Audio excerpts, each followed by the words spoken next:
Great. Thank you everyone for joining. Really appreciate you guys making time for this. This is John Adams from Adobe, and I'm here with the R2I team, as well as Sean Green from the University of Michigan. We're very thankful that Sean is going to get on today and talk about the success he's having with Adobe. And first of all, I just hope that everyone's having a great Adobe Summit experience, and really excited to really dig in here on higher education specifically. I was just going to take a couple minutes. If we want to move through the slides, we can look at the agenda here, but I was just going to take a first couple minutes to tee things up in terms of, who are our speakers. So I'm John Adams from Adobe, and Chris, I'll go ahead and let you and Carter introduce yourselves as well. Ladies first, go ahead, Carter. Oh, thank you so much. Hi, everybody. I'm Carter Hallett. I lead the strategy team at R2I. My team is, chiefly responsible for setting strategic foundations with our clients, including our higher education clients, and helping to make sure that all of our recommendations are really insight driven. So I'm excited to talk a little bit today about life cycle, student life cycle and beyond, and some of our current guiding insights that we're working with our clients on to set up the Michigan story. So Chris, go ahead. Chris Chodnicki, and SVP of Business Development, and help our strategic partnerships, including Adobe at R2I, and also one of the co-founders here. We've been involved with higher ed for many, many years, almost really from the beginning of the company about 15 years ago, helping them with their sort of student journeys and the transformations of their companies. I'm going to talk today, later on, about how marketing technology can help fill some of the gaps for your teams. Great, thanks Carter and Chris. And then Sean, let's give a warm Wolverine welcome to Sean Green. We'll have you do an introduction, Sean, as well, please. I won't sing our fight song, but yeah. Well, thanks for inviting me to speak at this event. Yeah, I always like networking with other people, especially higher ed. I'm Sean Green, the manager of Web and Application Services at the University of Michigan. I've been with the university for over 20 years. I'm primarily responsible for our public-facing websites, and I manage a team that includes some web administrators, a UX specialist, our QA team, and an instructional designer. And also, in the background lurking is our director of Web and Application Services, Pat Belden, who's also been instrumental in our web journey and getting to where we're at today. Great, thanks so much, Sean. So I was just going to give a brief intro here on Adobe's perspective in higher ed, and most of my experience comes with working with the UC school system. So I'll share that up front here, and then here are a couple of the other agenda items that we're going to go through today. We have a great lineup, very excited to share this with you, and let's keep this interactive. Feel free to jump in and ask any questions as we go. So in this next slide, one of the discussions that we had with the UC schools is a number of the different campuses are using Marketo, and they're using it mainly in their continuing education groups, really to go after prospective new students for the continuing education programs, and also drive engagement, from a marketing perspective. So we created a Marketo user group in the UC schools because 5 or 6 of the campuses were using Marketo, and we really just wanted to get together, network, share best practices. UCI is learning some things, so they recently shared, their experience over using Adobe for 5 years with others like UCLA who've been using it for a few years here, UC Riverside, Berkeley, et cetera. And then kind of from that came the desire to not just talk about the email marketing in the Marketo world, but also, with some of the things that are going on with COVID and these campuses turning to digital, how do we really take advantage of that? And are there other things we could be looking to partner with Adobe on? So that was really why we kind of created this in the first place, and really excited that more universities have shown interest. So we pulled the session together around the summit experience, and hopefully this is really useful. And maybe we could do more of these in terms of getting institutions together and sharing best practices. As I was putting this together, I look back into, we can go to the next slide if you don't mind, Brittany. Adobe recently ran a study for higher ed, and the study was really to take a look at the impacts of COVID. And you know, one of the key takeaways, right, is in terms of the websites for the universities, you see a lot of growth in terms of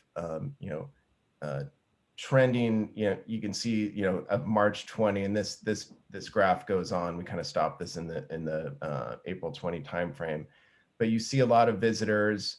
You know, obviously classes turned to online, and so it looks great, right? It looks like digital is really taking off, and these websites are really getting a lot of traffic. And as we move to the next slide, one of the key, I think, takeaways was what dropped in this process, and be curious if this is some of the things that you have experienced as universities and as higher ed institutions.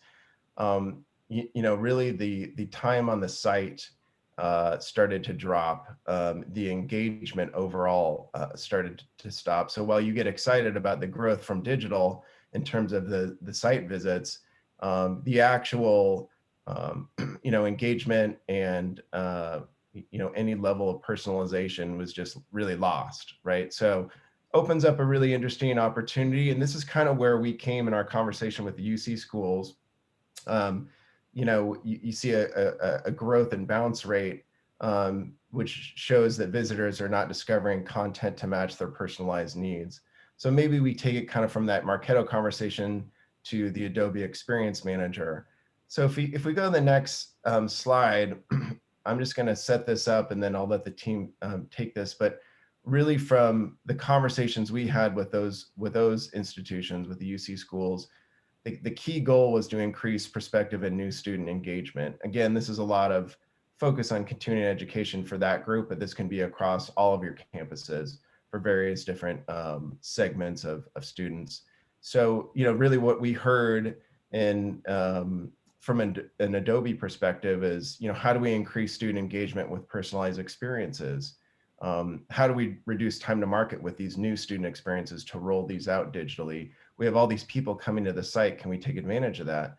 How do we drive student portal expansion? Now student portals are becoming more and more useful. And now things like, you know, mobile apps and mobile experiences becoming more and more important. So then it turns to the digital objectives of, you know, as institutions, you know, who do we turn to work with on this to deliver, you know, consistent personalized experiences across all these channels, whether it's, you know, email or the website or the portal or some of these new mobile apps.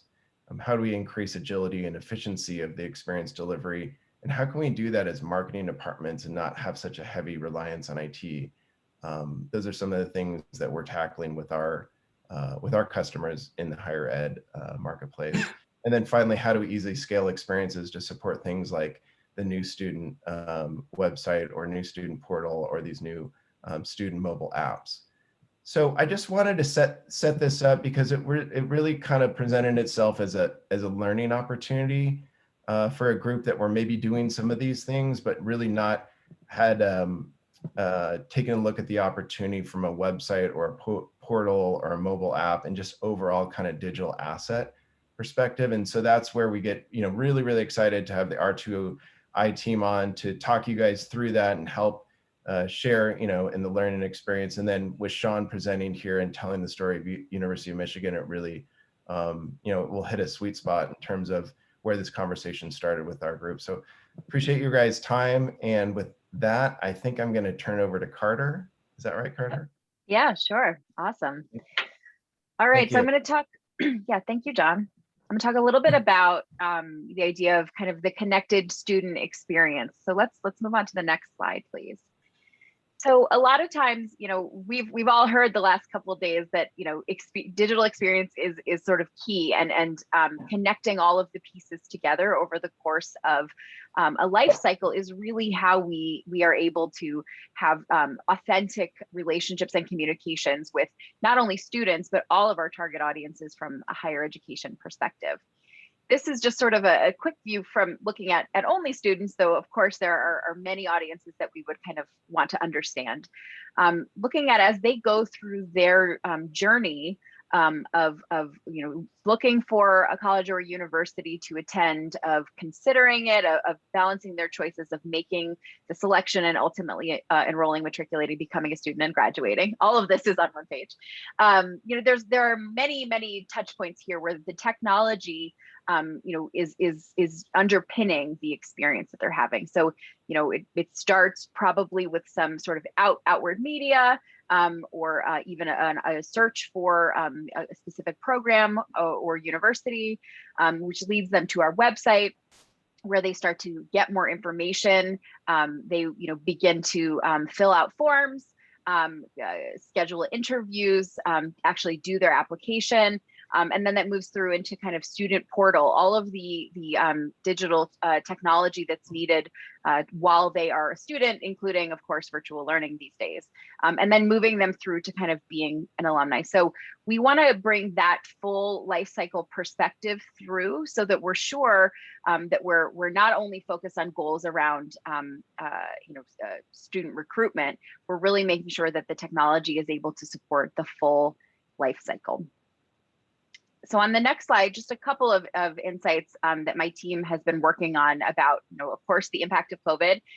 To the surprise of nobody on this call, the virtual learning that we've seen is certainly here to stay. So we know that we very quickly last year, colleges and universities were really forced to quickly scramble and create virtual learning options for their students, while also serving faculty and staff and infrastructure and everybody else. And so those very quick pivots have led to kind of an interesting experiment.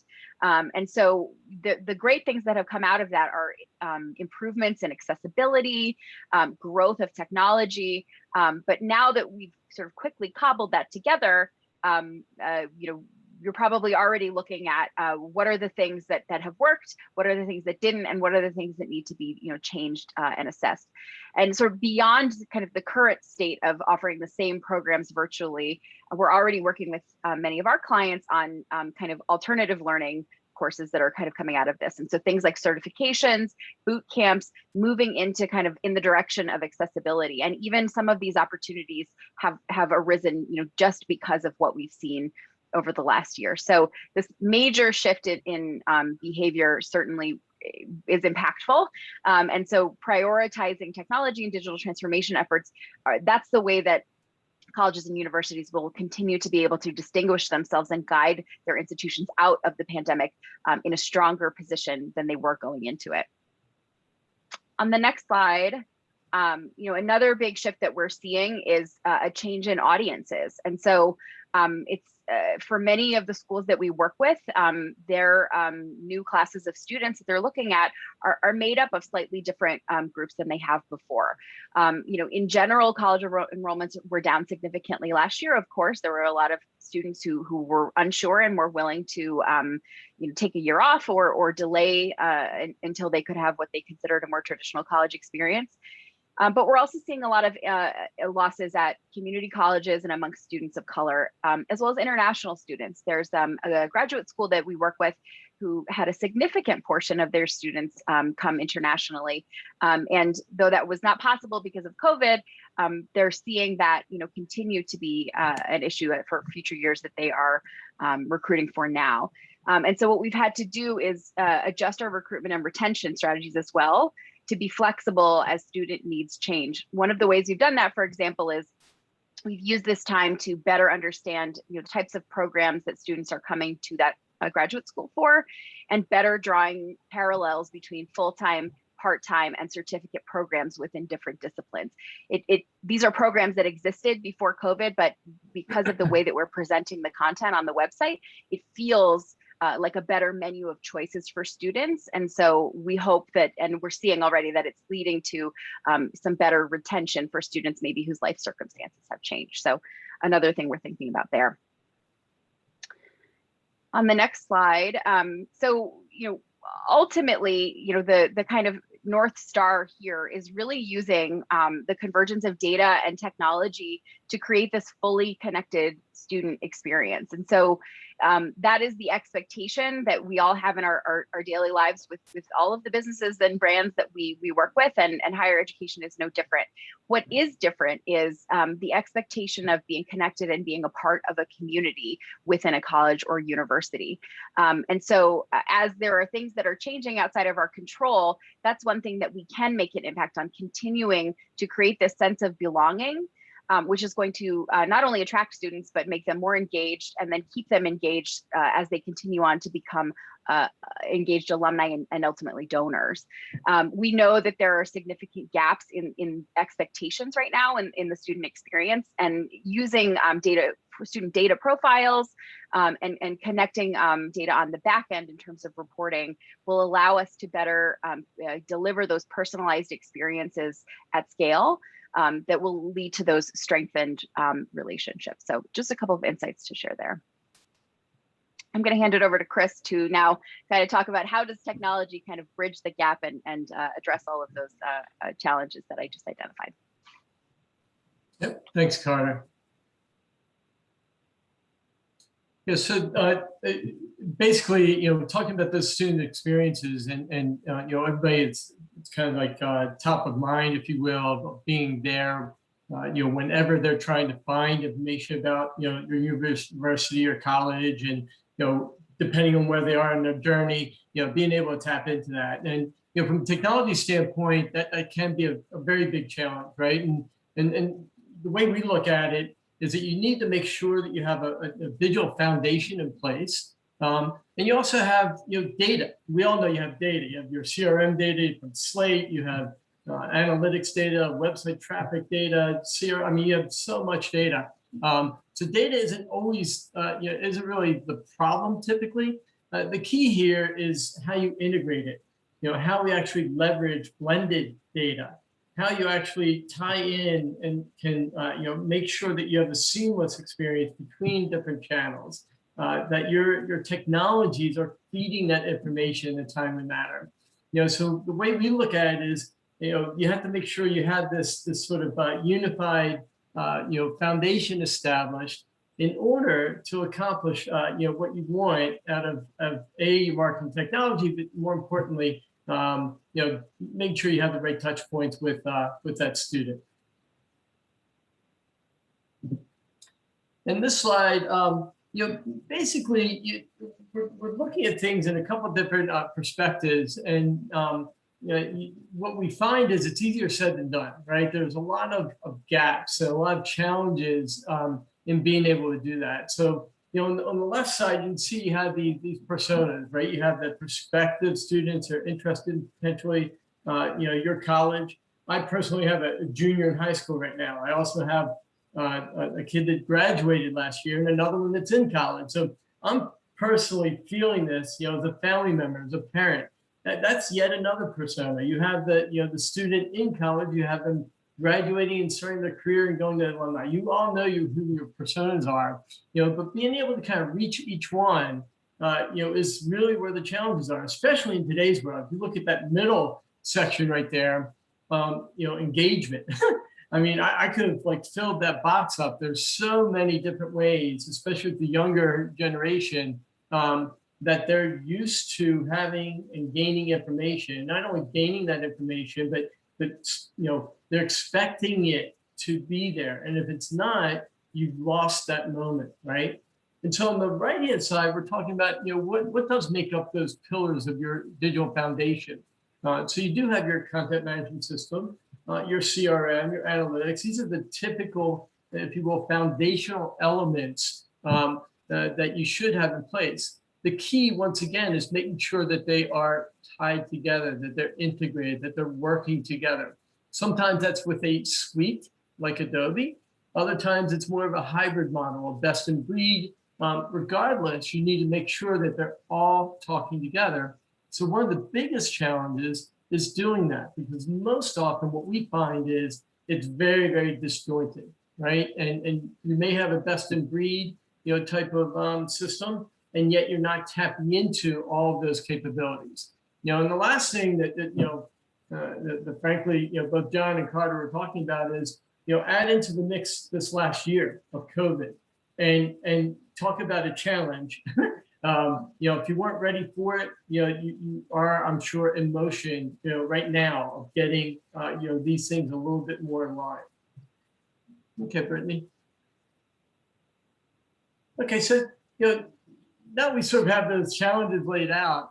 The idea is like, how do you build, in this world of instant gratification, that student, that expectation, and all those different personas, how do you actually build that foundation? How do you get that started? And really, how do you take that sort of anonymous, kind of, initial, person that's exploring your college and university, and move them into a more known territory, right? One where you start to build attributes. You may not know them. They may have not provided their email account, but you can start to learn about them, as they come to your website, or they start to respond to certain things that you're putting out there, from the content perspective or other.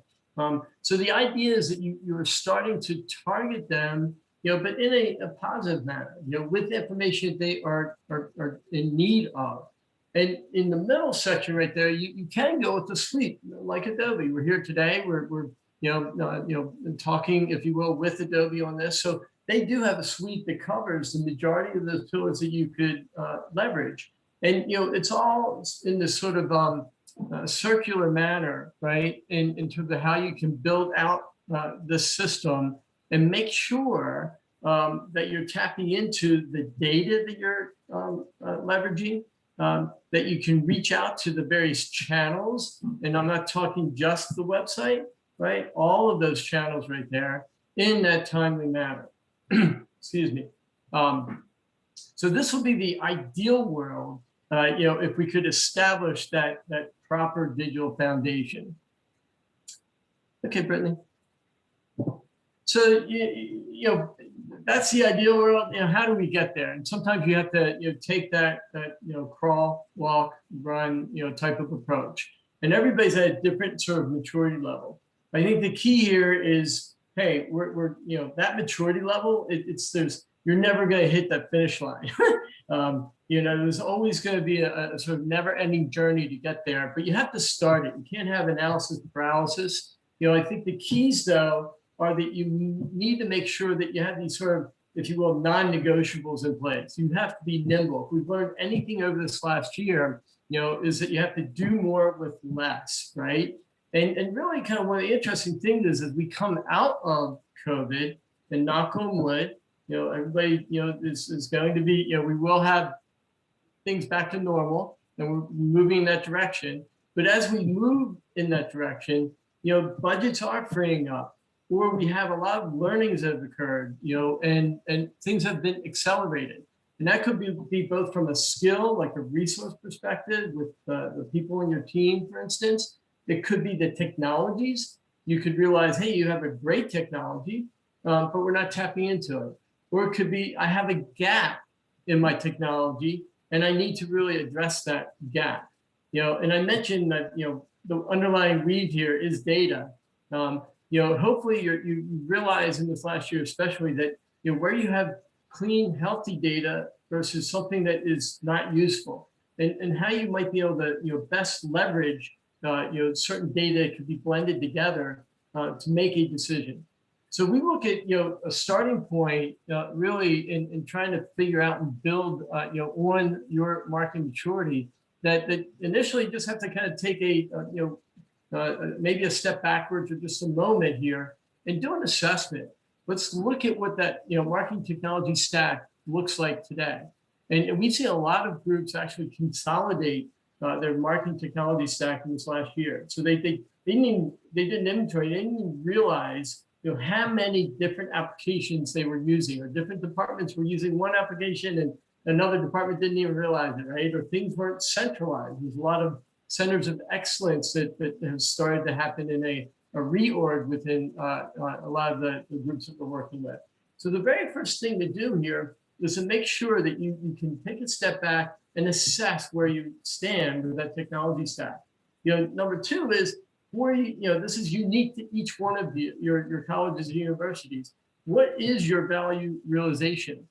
Depending on your maturity, it could be some simple things. It could be early stage that, hey, you haven't updated your website in 4 years. And you know what, you have a lot of dead, kind of sunset content that should be gone. And you have to, maybe do a new information architecture so people can find things. There's simple things. It could be the simplest of SEO, and you're not organically and technically sound. And so just doing some things like that could make a big difference, or you could do something that's much bigger. But you have to determine what that value realization is as your goal, both initial as well as in the long-term roadmap. And then you put together your strategy and alignment towards that. And again, it's not like, something you can do overnight. So you have to make sure it's a plan and make sure that it's a strategy that you have buy-in, if you will, from the provost all the way down of everybody on your side. And then lastly, once you start to make moves in this direction, you're going to find that you're going to be able to make decisions from a marketing standpoint that makes sense, that are validated. And you're going to have like measurable ROIs. So you're going to have KPIs you're going to put out there. You're going to start tapping into it and say, I really am getting value out of this this paid media campaign. And you can see that reflected in attribution or moving, let's say, a prospective student down their journey. So, this is basically just consider this being a marketing maturity level and where you can go. And I think that it's a good tee up for Sean next. As the University of Michigan has gone through a lot of these steps.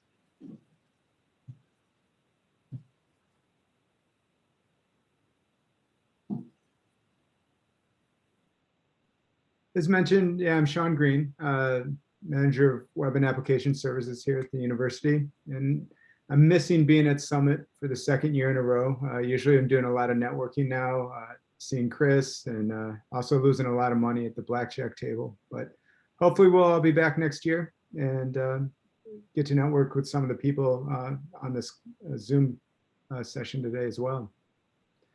I'd like to start by giving you a quick overview of our university. We have 45,000 students or so spread across 3 campuses. Ann Arbor is our main campus with about 31,000 students. And we also have campuses in Dearborn and Flint. We have about 18,000 undergraduate students in the College of LSA, and that's the Literature, Science, and Arts. And that's what I'm primarily going to be speaking about today. LSA has about 125 different global programs in 6 different countries. Our top 3 majors in 2019-2020 were economics, psychology, and computer science. So the first year students that are coming in are averaging a 3.9 GPA, a 1440 SAT, and or a 33 on their ACT. But we're still trying to even recruit quality students from diverse backgrounds from all around the world. We have about 900 administrative staff and about 1,000 instructional positions. And we've been remote like most universities since last March. The plan this fall is to go back mostly in person, but as Chris mentioned and others, we're going to continue the remote option for the foreseeable future for some of our courses and interactions from students who are remote that want to talk to advisors and other professors. Next slide. So I'll give you a high-level overview of our journey. We've had several sub-journeys too, but from our last system to AEM now, students, it was really a disjointed experience for students. We were using the Vignette open text platform. There was no consistent navigation. So if you would go from sociology to political science, the navigation would change, the colors would change, the search box would be in a different place. So for a student, high school or prospective coming to our sites, it was just, a relearning and frustrating experience to navigate those. We weren't really sure what we were trying to accomplish necessarily with our sites either. We didn't know who our audiences were, and we weren't telling the stories we wanted to tell, especially with prospective students.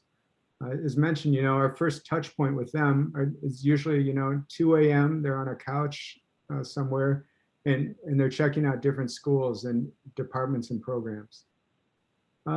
We were very high TCO, total cost of ownership.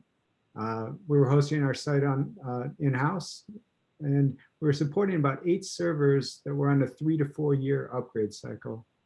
So you can imagine replacing those, the time and the cost of the hardware was pretty high. We had 1.5 sysadmins who primarily supported these servers and 3 developers.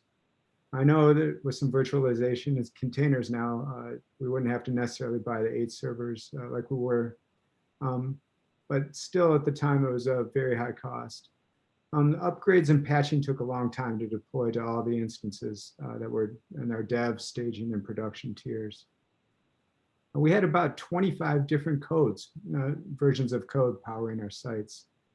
It made support nearly impossible. A ticket would come in and we'd have to research, what did we do with the econ site? Or how come it's displaying 20 events? Did we do something with psychology? Did we do something different with anthropology? So if you look in the bottom right corner there, I know it's really hard to see on your screens, but there's different navigations. There's a lot of dead space. There's a lot of drab colors. And that the picture in the upper middle is actually our homepage several years ago of the LSA site. So this is the main undergraduate entrance coming to the University of Michigan. And it's just not, what we should be conveying. Content editors did not want to use our CMS before we went to AEM. It was really buggy. Simple tasks required workarounds in the software. And Pat and I still laugh. At the end of that software cycle, we were restarting all the servers on a daily basis because that seemed to keep things working a little bit better. So when your content editors don't want to use your system to update their content, you can imagine there are many outdated pages.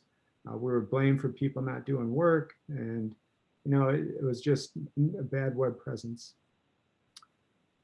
So change was needed.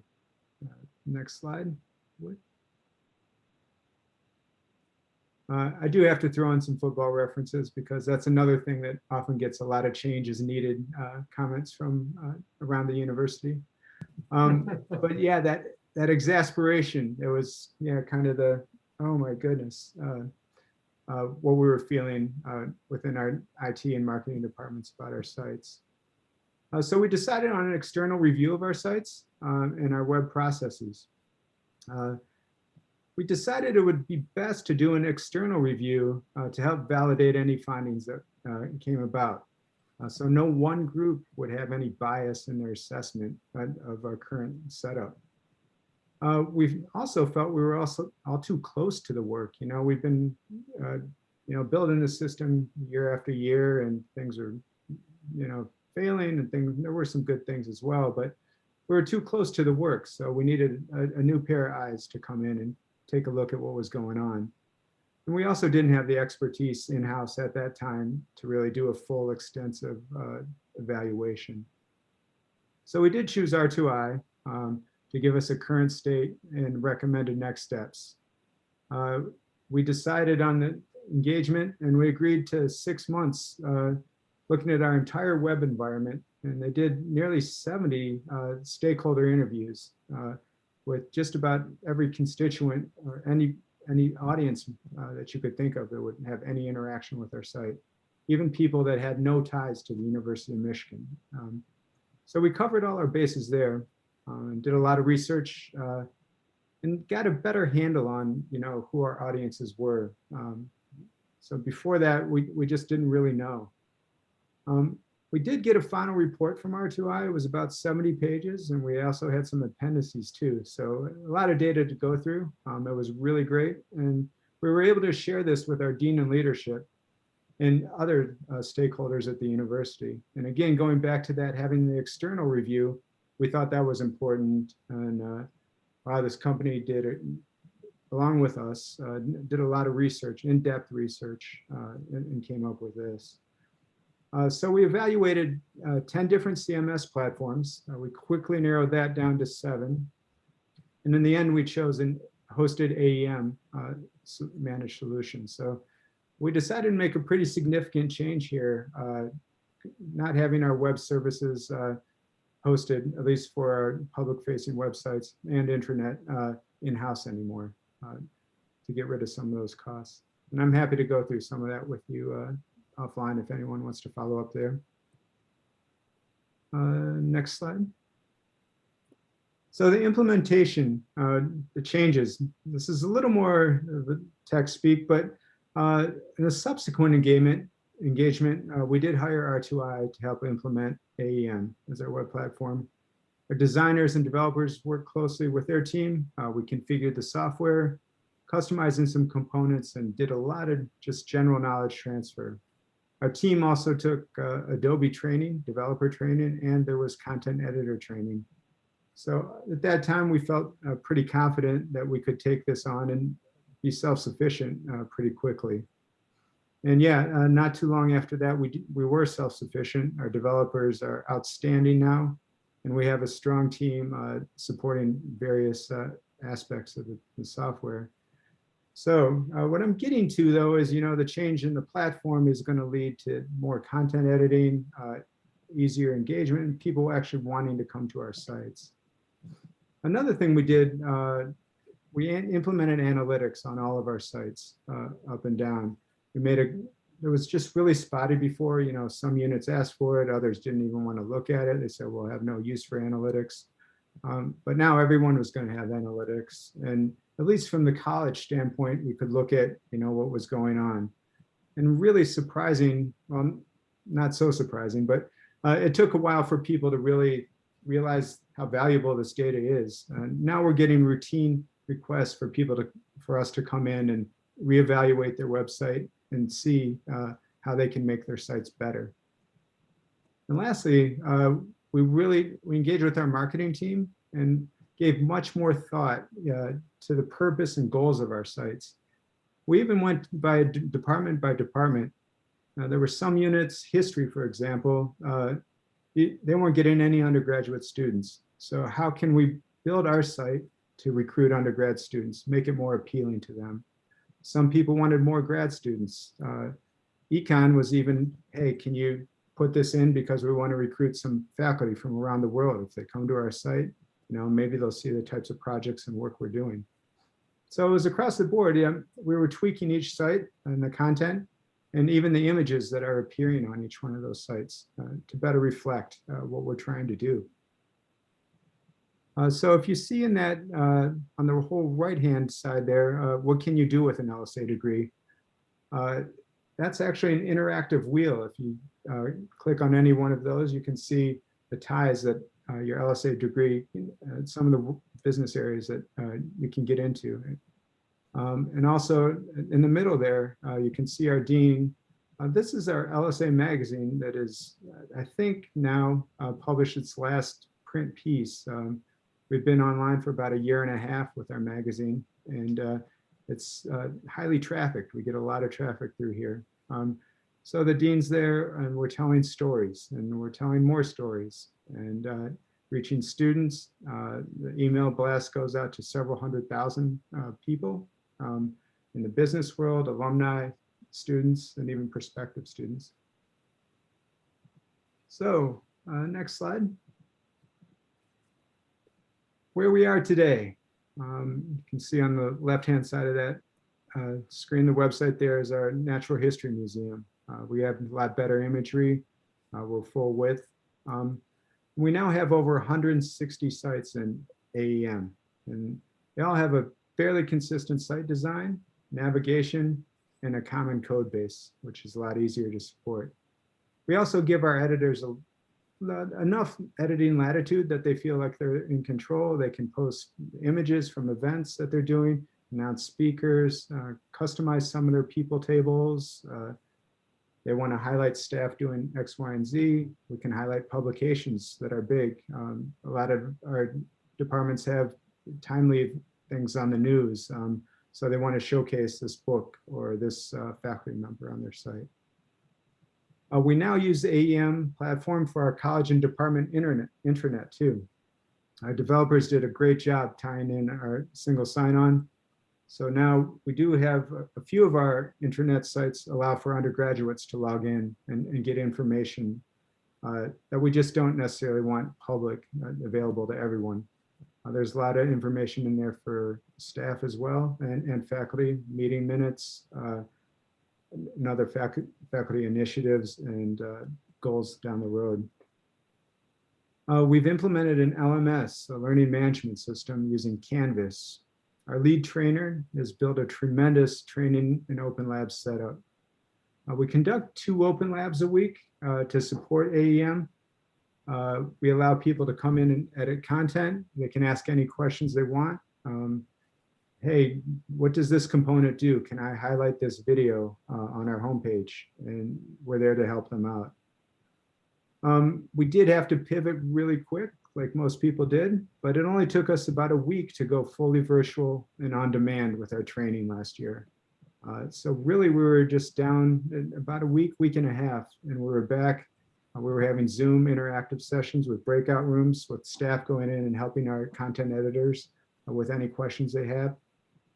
And at that time, a lot of people were trying to post a lot of information, as you can imagine. So now, an easier to edit system allows for many of our web editors are making daily or 2 to 3 times a week content edits to their site, which leads to more fresh content, which leads to more engagement, and people just don't dismiss your sites for being outdated. We continue to partner with Adobe and R2I. We've done some security testing with our sites. We did a significant upgrade from Adobe 5.6 to 6.1. But since then, we've done a couple big engagements on our own successfully. Again, we pivoted with the pandemic. We were able to pivot much of our information last March online. We still had summer orientations to do and fall orientations. So we were able to put a lot of that content in the framework quickly online. Everyone was already trained in at AEM. So with some of our team's help, we were able to do that. Last year, we did a lot of virtual graduations for each of the departments. This year, we're doing the same. The dean's going to live stream an event tomorrow evening via Adobe, via the AEM platform. So we're going to get a lot of visibility there. And knock on wood, everything goes smoothly with a live feed. So the other big thing I want to mention is there were no issues with scale. There was a lot more people editing the system at a given time than we've had in the past. And a lot more pages were suddenly on our sites. And the internet was just blowing up with, every unit, every dean's office area had their own COVID information that they were putting up there. We're paying more attention to SEO, search engine optimization. Again, you mentioned some of those niche cases where history wants more undergrads. What would an undergrad search for in Google? Maybe best history program in the US, or good history programs, or I want to major in ancient history. So we're using Bright Edge. We partnered with them. They're another Adobe partner. They can do a lot of keyword tracking and analysis on what people are searching for. And their software helps us realize what keywords people are using to reach other sites that may be higher in Google search results than ours. And we can look at those keywords and adjust some of our content to try and gain a little bit better edge and move some of our pages up. We've had some big successes with that as well. Another thing we're doing is virtual tours and virtual field trips now. The virtual field trips is pretty cool. I will say it's not all in AEM, but we're doing some WordPress integrations with the AEM sites for the museum right now. And we're allowing people to sign up and they can take virtual tours of the museum. They can see exhibits virtually via their website. So we're reaching a lot more people than we actually ever have before. And to monetize some of that, we'll see how that shakes out, but there is a charge for doing a virtual field trip with your course, but with your elementary school class, for instance. But people in Ohio can pretty easily, come take a virtual field trip at the museum or elsewhere, anywhere in the world, in fact. So I guess I have another minute or so. I just want to go through really quickly what's next. I don't have a slide for this, but some of the things we're going to work on soon here, more personalization of content, a deeper dive into SEO. We're going to create more ties to other systems on campus, which will lead to more dynamic data, and working on some web applications that connect students and alumni with mentors or students with alumni and other mentorship around the country. So that's all I have. I'm really happy. I'd love to follow up with anybody else or answer any questions that people have. But yeah, feel free. You can look me up in LinkedIn, Sean Green, University of Michigan, and happy to schedule a meeting with anyone offline here.